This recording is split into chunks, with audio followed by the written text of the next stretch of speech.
The war in Ukraine isn't what you think it is. While the world focused on territorial disputes and NATO expansion, something else was happening beneath the surface.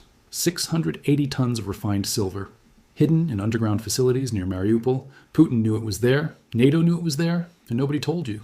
This isn't about democracy versus authoritarianism. This isn't about NATO membership or security guarantees. This is about the largest concentrated silver deposit in Eastern Europe, and the two global superpowers that are fighting a proxy war to control it. What I'm about to reveal will change how you understand everything that's happened since the conflict began. The real targets, the real objectives, the real reason thousands of people died in Mariupol while the world debated territorial sovereignty. The silver was always the prize. Everything else was theater. The discovery happened 18 months before the first Russian tank crossed the Ukrainian border. A geological survey conducted by a joint Ukrainian-German mining consortium. Routine mineral assessment for potential extraction operations. What they found beneath the industrial complexes of Mariupol defied all previous geological models for the region. A natural silver vein extending 47 kilometers underground. Concentrations of silver ore that exceeded anything found in Mexican or Peruvian deposits. 680 tons of extractable silver. At current market prices, $47 billion sitting beneath Ukrainian soil. The survey results were classified immediately. Too sensitive for public disclosure.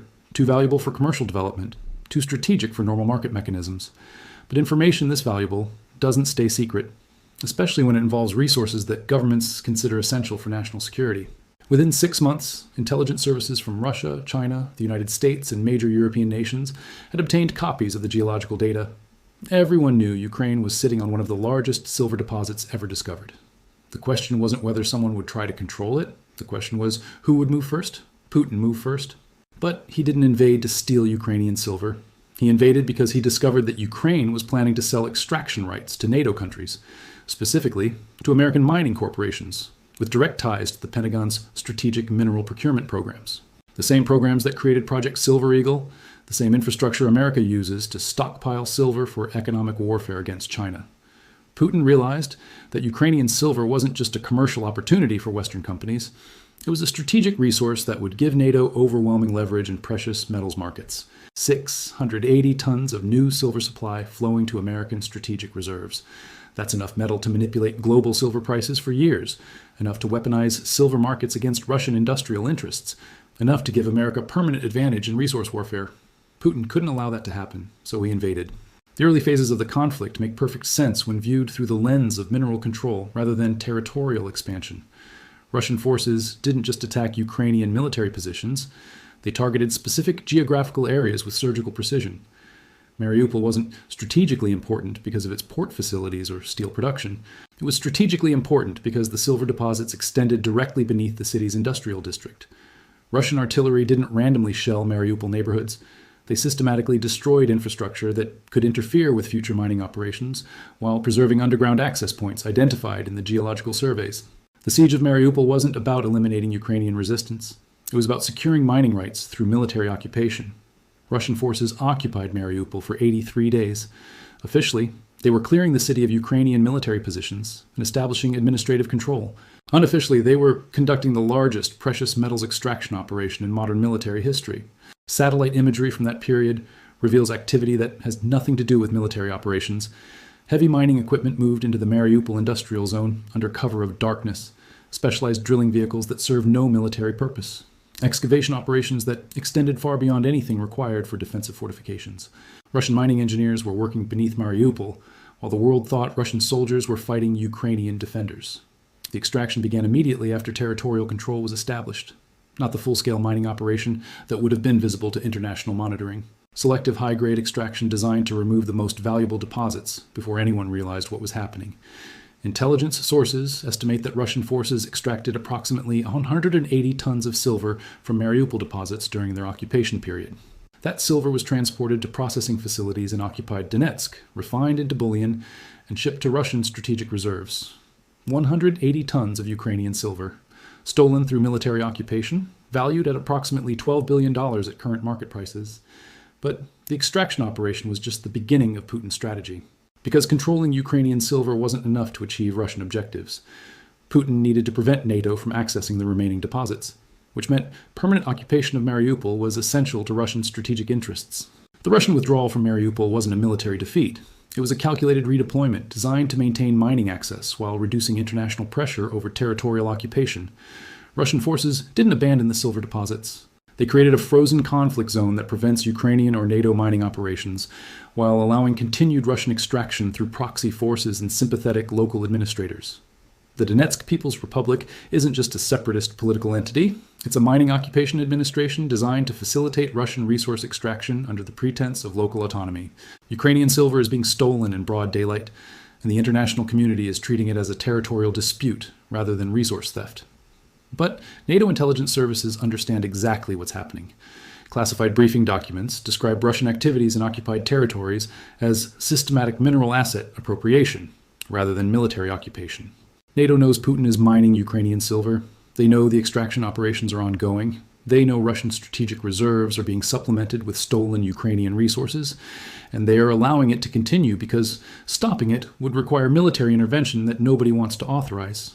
Instead, NATO is pursuing a different strategy. Economic warfare designed to make Russian silver extraction economically unviable. The sanctions imposed on Russian mining companies aren't just about punishing aggression. They're about cutting off Russian access to the technology, equipment, and financing needed for large-scale silver extraction operations. Russian mining equipment requires Western technology for efficient operation. Russian refineries need international markets for silver sales. Russian transportation networks depend on global logistics companies for metal shipments. Sanctions target every aspect of the supply chain that Russian silver extraction depends on. The objective isn't just punishment, it's economic sabotage designed to make Ukrainian silver worthless to Russian strategic interests. But Putin has found workarounds. Chinese mining companies are providing equipment and technology through intermediary corporations. Indian refineries are processing Russian silver without asking questions about origin. Middle Eastern logistics companies are facilitating shipments through neutral ports. The international sanctions regime designed to stop Russian silver theft is being systematically undermined by countries that want access to Russian resources at discount prices. China, in particular, has become the primary enabler of Russian mining operations in occupied Ukraine. Chinese state-owned mining enterprises are providing technical expertise, equipment financing, and guaranteed purchase agreements for extracted silver. China gets access to silver supplies at below-market prices. Russia gets the capabilities needed to extract Ukrainian silver efficiently. Ukraine loses billions in stolen natural resources. It's a perfect partnership that transforms military occupation into profitable resource extraction. And the scale of the extraction is increasing. Intelligence estimates suggest that Russian-Chinese mining operations in occupied Ukrainian territories are now extracting approximately 40 tons of silver monthly. That's 480 tons annually, more silver than many countries produce from their entire mining industries. Ukraine is losing nearly $3 billion in stolen silver every year, money that could fund reconstruction, military defense, or economic development. Instead, it's flowing to Russian strategic reserves and Chinese manufacturing industries. The conflict in Ukraine has become self-funding for Russian interests. Stolen Ukrainian silver pays for military equipment, mercenary forces, and continued occupation costs. Putin discovered how to finance territorial expansion through resource theft. Occupy valuable mining territories, extract and sell the resources, use the proceeds to maintain the occupation, and expand into new territories. It's a sustainable model for indefinite territorial expansion, as long as the occupied territories contain valuable resources, and international markets are willing to purchase stolen materials. Ukrainian silver is proving that model works. But the implications extend far beyond Ukraine. Putin's success in Ukrainian silver extraction is creating precedent for resource theft through military occupation. Other countries with valuable mineral resources are suddenly vulnerable to similar operations. Kazakhstan's uranium deposits, Mongolia's rare earth reserves, African copper and cobalt mines.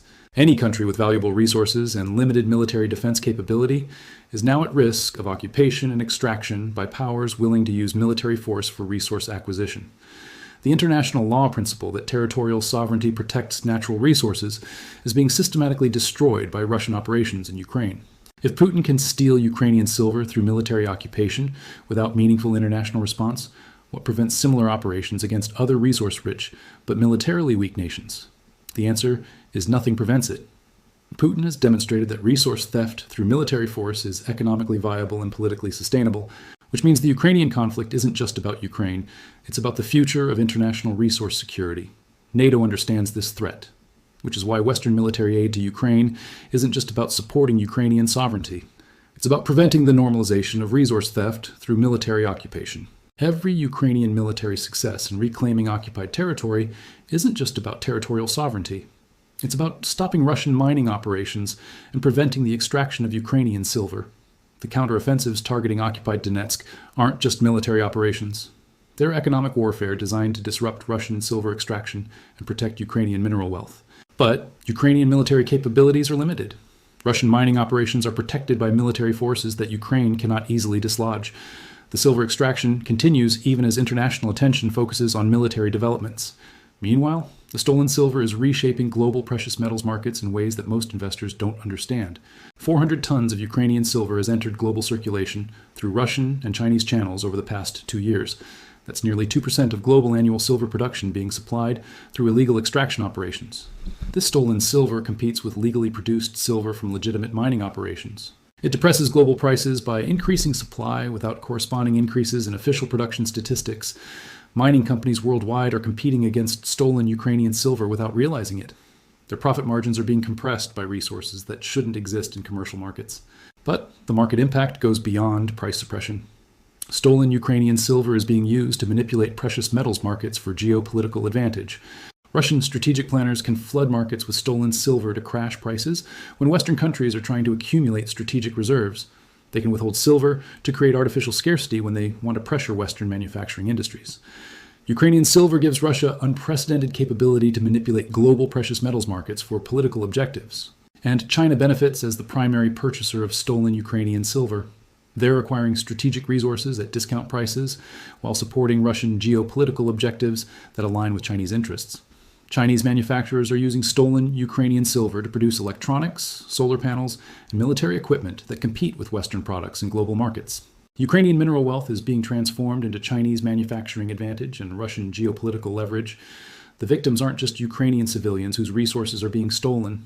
The victims include Western manufacturers competing against products made with stolen materials, investors in precious metals, markets distorted by illegal supply, and taxpayers funding military aid that can't stop the resource theft.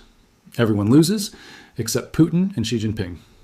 The Ukrainian silver situation reveals the fundamental weakness of the international system when dealing with resource theft through military occupation. Economic sanctions can't stop extraction operations that operate independently of international financial systems. Military aid can't protect resources that are already under enemy occupation. Diplomatic protests can't recover silver that's already been extracted and sold. Traditional responses to territorial aggression are inadequate when the aggression is motivated by resource acquisition rather than territorial expansion.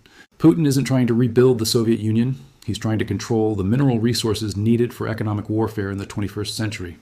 Ukrainian silver was just the first target. The success of that operation is encouraging similar resource acquisition strategies, targeting other countries with valuable mineral deposits and limited defense capabilities. The war in Ukraine established the precedent that resource theft through military force is economically profitable and politically sustainable. Unless that precedent is reversed through Ukrainian military success in reclaiming occupied territories, similar operations will proliferate worldwide. The international community has approximately 18 months to demonstrate that resource theft through military occupation carries costs that exceed the benefits. After that, the model becomes normalized, and resource-rich countries worldwide become targets for similar operations. 680 tons of Ukrainian silver isn't just about Ukraine. It's about the future of international resource security in an era where governments are willing to use military force to acquire the materials needed for economic warfare. Putin proved it works in Ukraine. The question is whether the international community will allow it to work elsewhere. The clock is ticking, and every day that Russian mining operations continue in occupied Ukrainian territories brings the world closer to a new era where military force determines resource ownership.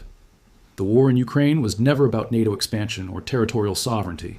It was about silver, and the precedent established by Ukrainian silver theft will determine the future of global resource security. Putin got his silver. The question is what he'll target next.